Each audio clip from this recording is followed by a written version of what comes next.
A Little Princess, Chapter 17, Secret Plans.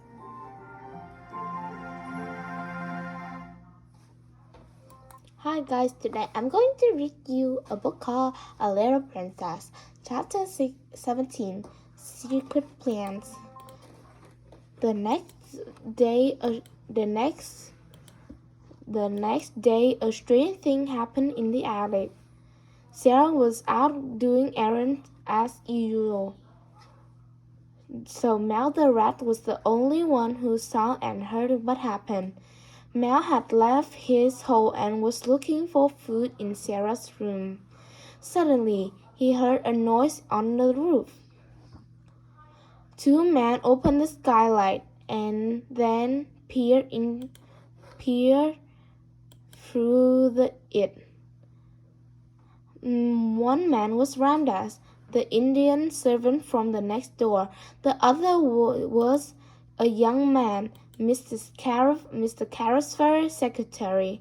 Mel watched the two men enter the room through the skylight. Neither one made a sound. Mel was used to Sarah by now, but the two strangers frightened him. He ran into his hole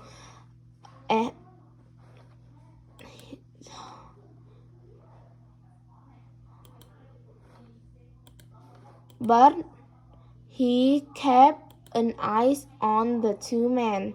The secretary caught a glimpse of Mel's tail. Was that a rat? He whispered.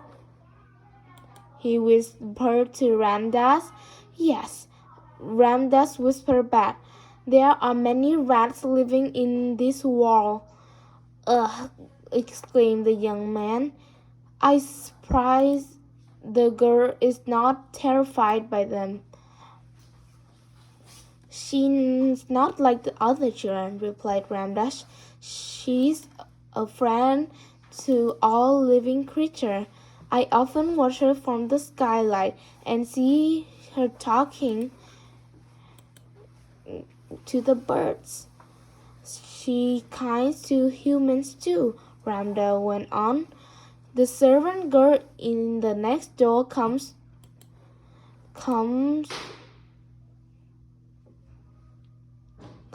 to her for comfort. Then there was a blonde girl who comes to hear her stories, and a little girl who worships her. The mistress of the house treats her like an outcast, but the girl acts she comes from a family of kings. She's a true princess. You seem to know a lot about her, the secretary said. Ramdas nodded. I watched her closely, he said. Are you sure she won't come up here right now? The secretary asked. If she finds us, she will be frightened, and it would spoil Mr. Carrisford's plan. She has gone out and probably won't return for hours, says Ramdas. Besides, I can hear anyone on the stair. We'll have time to escape if necessary. The secretary took a pencil and a paper from his pocket. Keep your ears on. He began to walk slowly around the miserable little room, making notes. First, he went to the narrow bed. He pressed his hand on the mattress. Hard as a rock, he exclaimed. The blankets is thin and the sheets are ragged. Then he looked at the dark fireplace. There hasn't been a fire there for days. I've never seen a fire there, says Ramdas.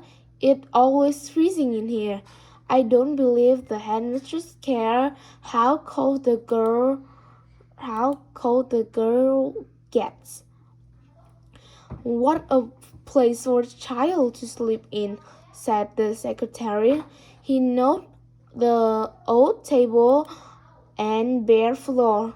Whose idea was it to help her? It was mine, said Ramdas. I like to hear the story she tells her friends. One night she pretended this room was warm, comfortable, and filled with beautiful things. Ramdas had repeated Sarah's story to Mr. Carrisford. The sick gentleman has not liked the way she was treated at the school. He began to think about making her dream come true. Do you think we can transform this room while she sleeps? The secretary asked. Of course, we have to replace her bed during the day. I can do it all with her help of another servant, Ramdas replied. She will be so quiet that she won't wake up. When she does wake awake, she will think that a magician has been here. The secretary continued looking around. He made note about the floor, the fireplace, the broken footstool, and the old table.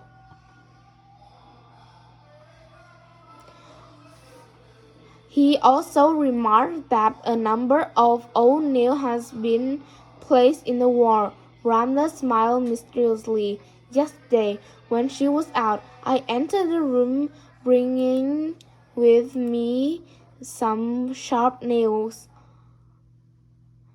I pressed them on the wall.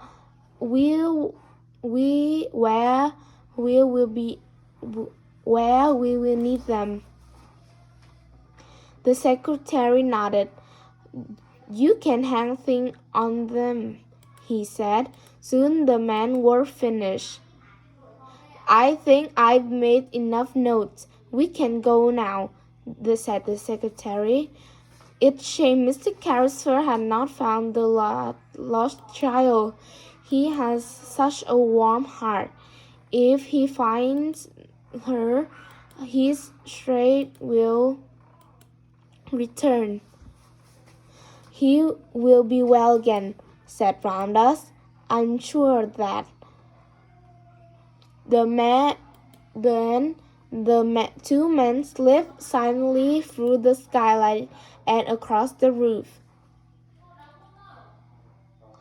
After the man was sure they had gone, he came out of his hole. He sniffed around the floor.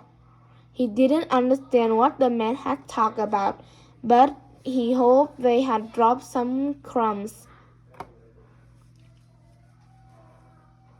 And that is the end. Thank you for listening. Goodbye.